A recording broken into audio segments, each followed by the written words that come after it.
Hello, this is Dylan Holloway. I am presenting on The Worst Person in the World, directed by Joachim Trier.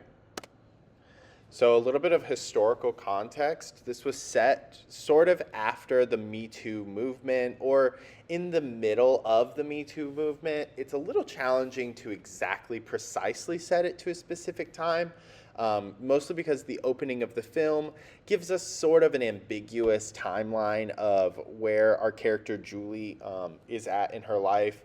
She seems to be finishing up university. She's probably in her early, maybe mid 20s. And we have a few conversations later that show conversations around the Me Too movement.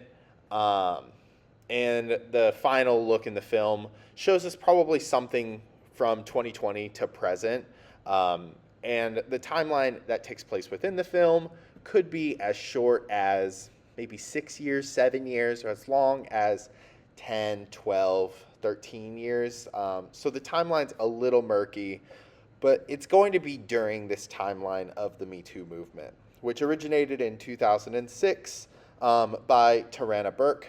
The movement became more of a global discussion, though, with the hashtag in October of 2017, the hashtag Me Too movement.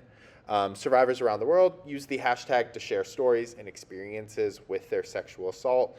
And it transcended national borders with other countries in new movement names. Some of the articles that I looked at from the Me Too website talked specifically about different countries and what they titled it. But for the sake of this, in Scandinavia, they still used the Me Too movement moniker. There has been some backlash against the Me Too movement by patriarchal systems and resistance to status quo from the Global Fund for Women.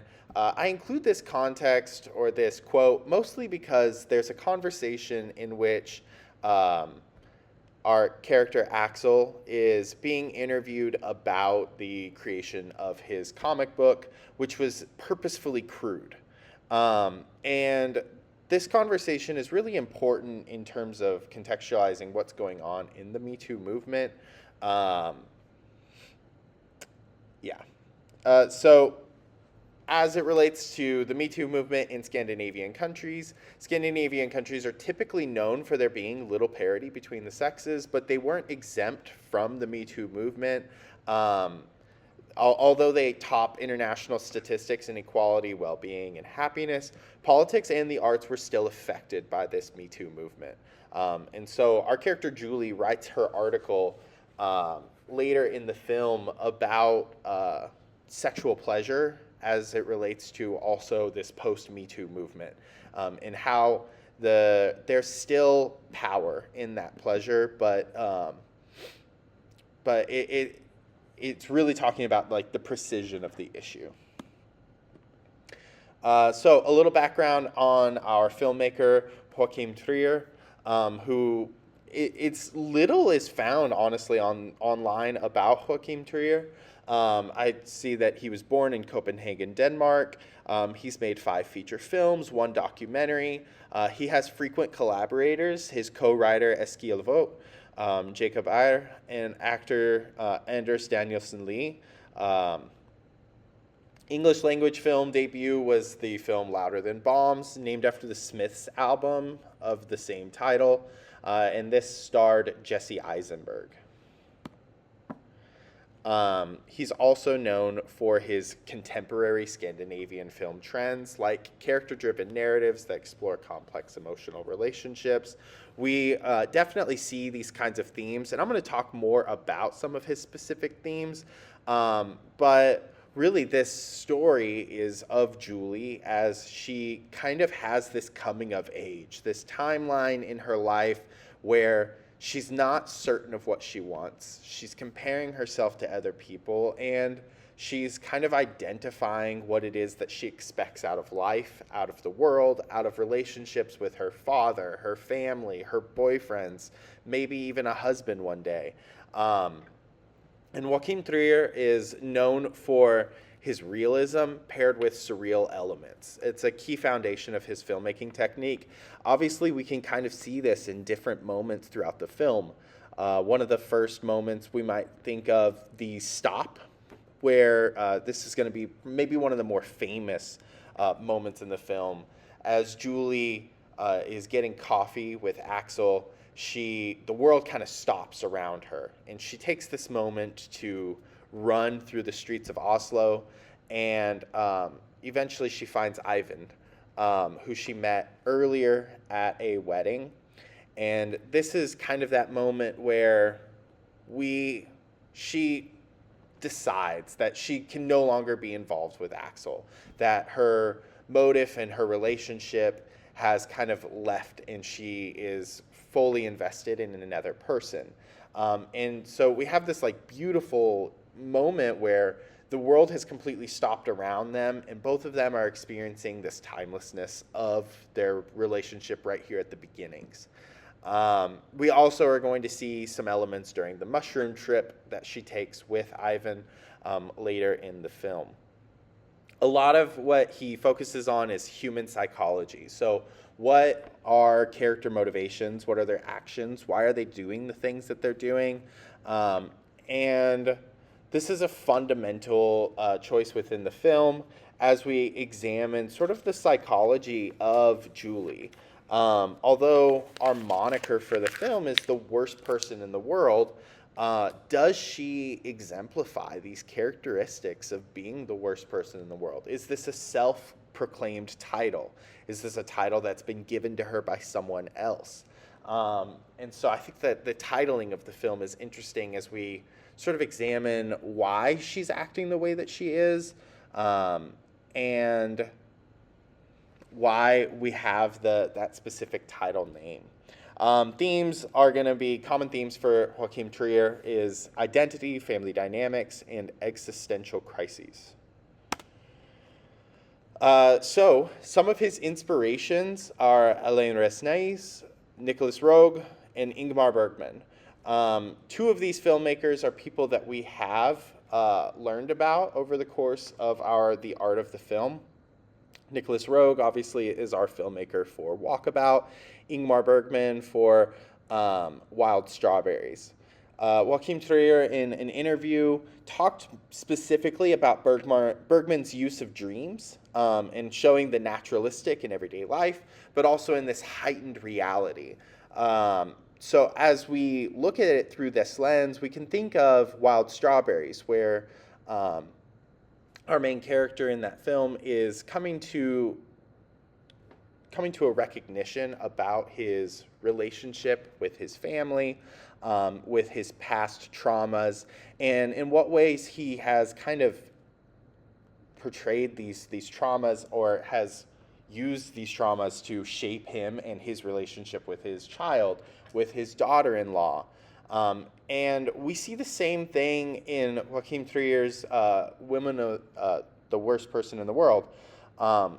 During this mushroom trip, that is really kind of just this very important moment in the film, because it allows Julie to kind of come to a recognition about her relationship with her father and her relationship with some of her ex-boyfriends, both giving her closure and experiencing some of the ups and downs about why these relationships didn't work.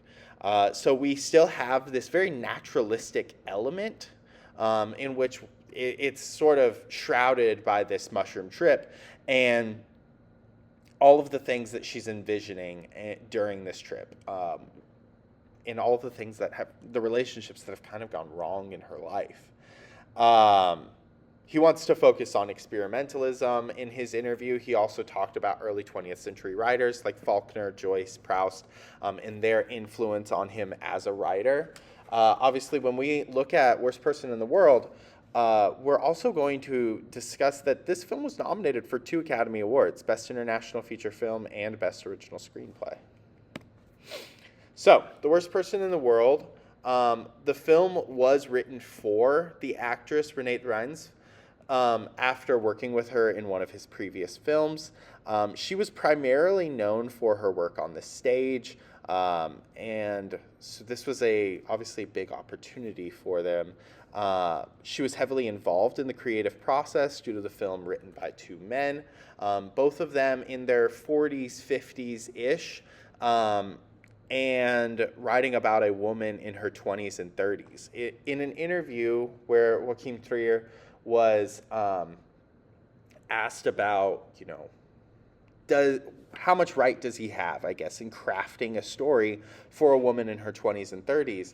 And he really wanted to focus more on the human psychology element of what it is to experience this coming of age in a moment and in a time where there is such like a politically divisive nature. There's a lot of sexual politics that are important.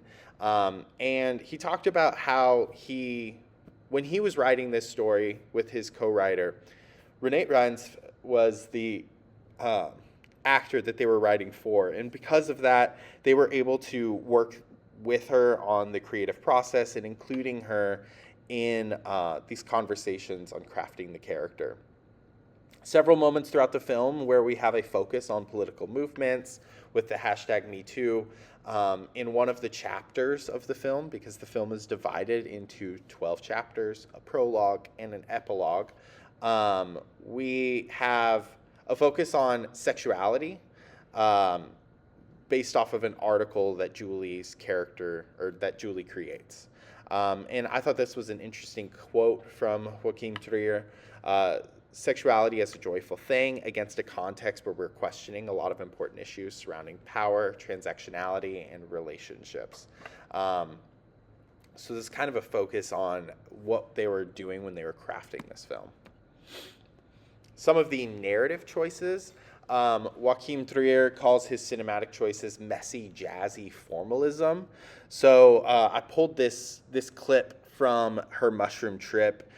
This was after Ivan comes up to her and asks if she can get some water, and she kind of falls down, almost like what we see in Get Out, right? When he sinks.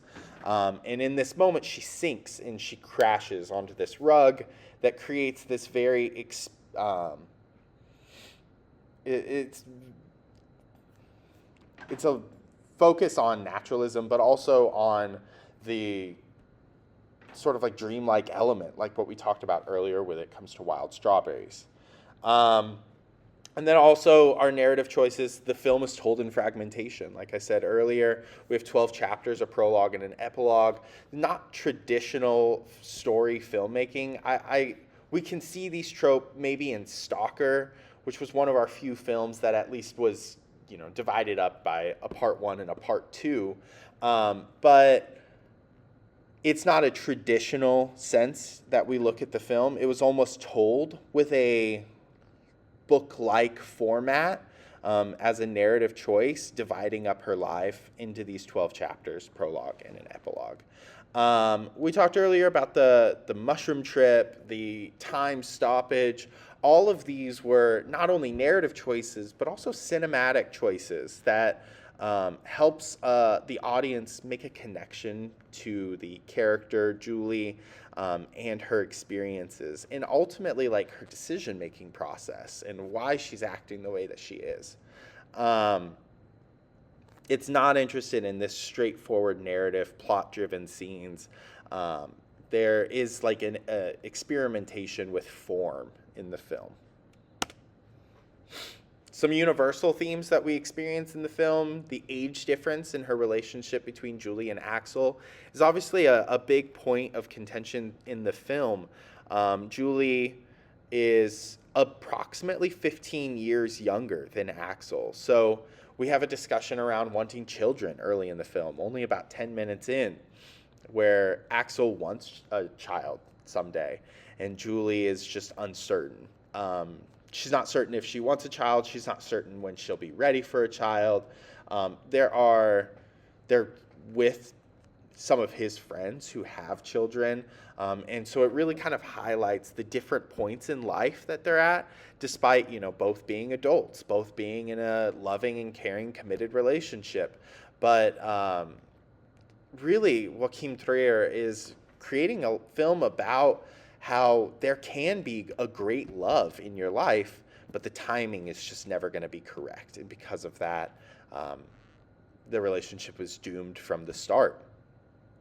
Um, Heavy subject material on the circle of life and the circle of relationships in the film.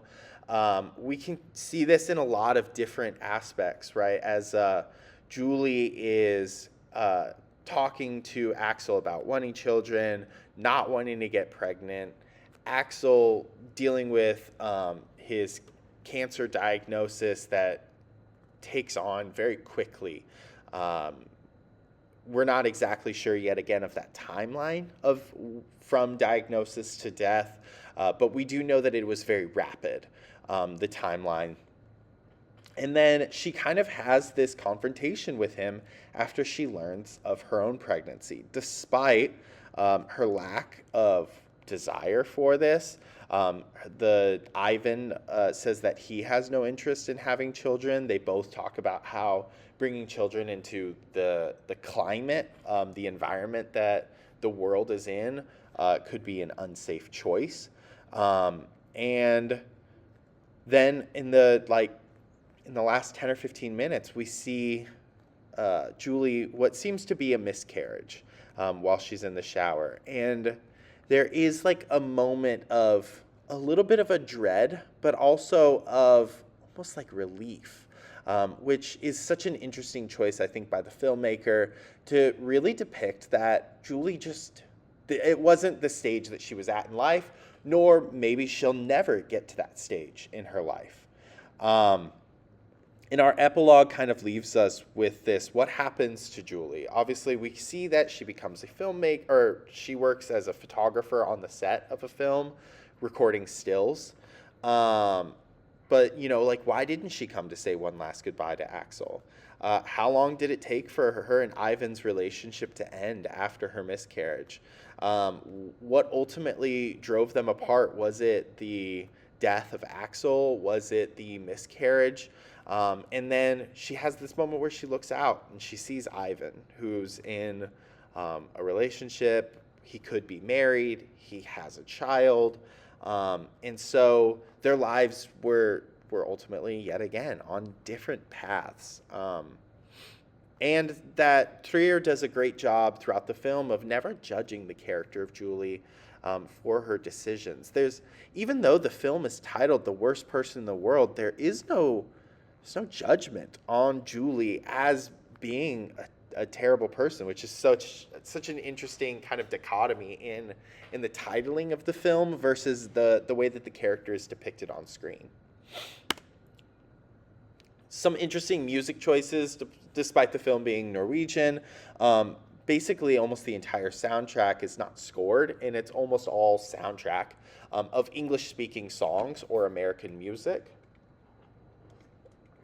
I thought that was an interesting note within the film, especially since our characters don't speak English.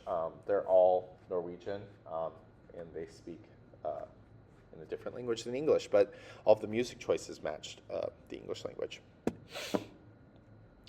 And then we have some contemporary issues. So aside from the Me Too movement, the film also discusses the digital age and comparing yourself to everyone else. Julie, in that opening scene, changes her major multiple times. She talks about the stress of looking at her phone, the distractions that come with it, and just being overwhelmed, striving for the best despite all of these different distractions. The freedom of sexuality while also balancing the delicate nature of power dynamics. So she has sex with a professor. She dates a man who's 15 years older than her. Especially within the context of this Me Too movement, we never question that Julie is in control of these decisions, but obviously power is something that we have to examine because the film includes this Me Too movement. Career changes. She's educated, but she works at a retail job at a bookstore. That's her employment for the majority of the film. And so I think that obviously, yet again, going towards the realism of Trier as a filmmaker, we can examine her work choices as it relates to a lot of very traditional American experiences. There are several people who are educated, who have a college degree, who work retail, who work in the service industry of some capacity. Um, so I thought that was an interesting inclusion. And then we have in about 17 minutes into the film, one of Axel's friends, a man, is mansplaining to Julie. And Julie kind of forces this issue. It shows a divide in generations and how you kind of discuss some of these issues. And she really points out that if it talks about sex and orgasms and the menstrual cycle for women, and how if these tables were turned, these things would be spoken about very differently. If men had a menstrual cycle, then that's all that would be discussed ever. It would be the dominant portion of conversation. There would be more access to medical devices that would make it easier, or something else. And so Julie is really kind of pointing out the difference in gender, and also highlighting the difference in generations between these two people. Some other contemporary issues: Axel's interview on TV and the complex dynamics of offensive comedy. The reporter in the video, or that was interviewing him, talks about how what he's created is offensive, and it's offensive to her as a woman. It's offensive to her in present day comedy. And Axel is trying to justify his choices, but also has no interest in apologizing for his choices, which I think is something that obviously we still look at. How many times have you heard Blazing Saddles could never be made in this day and age? The way that we interpret and view comedy is very different. Jerry Seinfeld went under a lot of flack several years ago for saying that comedy just isn't funny anymore, and he's since kind of walked back those statements. And so we have to examine like the political nature of comedy and how people are offended. And then we also have a focus on cultural appropriation from Ivan's ex-girlfriend, who finds out she's 3.1% of, I can't remember the specific culture, but then she becomes invested, and that becomes a big portion of her life. And it's kind of an emphasis on, well, like, is that appropriation? I mean, 3.1%, it's like 1/33 of her ancestry. So how significant is that a part of her culture? But also, is it diminishing of her culture to say that she can't partake in these experiences? So I think the film does a good job at kind of balancing act of all of these different contemporary issues that are experienced. We also have just like universal timeless issues. What is cheating? Where is the line? Julie and Ivan, when they meet at this wedding, kind of push that boundary. They're pushing that border. We also have the family dynamics and relationships. Julie's relationship with her father is fractured at best. He's unwilling to come meet her. Everything's played off with a laughter. It's usually awkward humor. And Axel stands up to him, but Julie is uninterested in that, and actually kind of frowns upon Axel for standing up. And then we also have things like miscarriages, and the desire or lack of desire to have a family. I would say that we could possibly put some of that into contemporary issues, because it's become more of a conversation of people not certain whether or not they're ready or should start a family based off of the climate that the world is in. Some connections that we can make, other than what I've talked about earlier: Trier talks about the heightened experiences of the dream scenarios in Bergman's works. So we can make a comparison between The Mushroom Trip and The Worst Person in the World, which is this very heightened experience, and Wild Strawberries. And we can more detail focus in on her ability to address her relationship with her father, much like in Wild Strawberries, when he tries to address the relationship with his own parents, or with his lost love, with his son. All of these different dream scenarios, memories, play into the realism, but also heightened action of the world that they're a part of.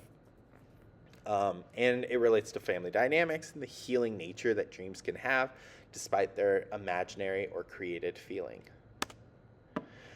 Trier also was inspired by Rogue, and there is a connection that we can make between sexuality and this raw, unfiltered humanity as seen in the film Walkabout. Both films explore growth and coming of age for the these main women, but also in very different settings and also different ages. In Walkabout, she's in her teenage years. She's I can't remember the exact age, but probably somewhere between 14, 16 years old. Whereas The Worst Person in the World, she's going to be in her young to mid 20s all the way up to her 30s. And so, yes, there's still a coming of age. There's still a time period in which you're coming to terms with your own sexuality. And this focus on realism is a trope that obviously connects Trier's work with Rogue's. And so I think we could make some of those connection, or we can make an analysis where we depict or discuss the aspect of realism or sexuality as it shows in both of these films. And then the final question is, should this be included in our art of film class? Yes, we've talked about the connections and inspirations for Joachim Trier and the different films that we can make these kinds of connections to. It's an artistic film, several moments open to analysis. I didn't even discuss, the cigarette between Julie and Ivan in The Worst Person in the World when she's blowing out and he's inhaling in. There's definitely something that you can kind of dig into with that physical connection, despite being not physically doing anything together. It's a contemporary film, so something obviously that we did not really do in our class. I think the most contemporary film might have been Stalker. No, Amelie. Amelie came out in 2002. But it's going to be more of a contemporary film than that, and our world and political climate is so different than what Amelie is showing and what The Worst Person in the World shows. So I think we can kind of talk about the recent issues and make an interesting dialogue in that kind of essay. So overall, yes, I do believe it should be included and would add to a discussion that's centered around this course's instruction. All right, here is my works cited. Thank you so much.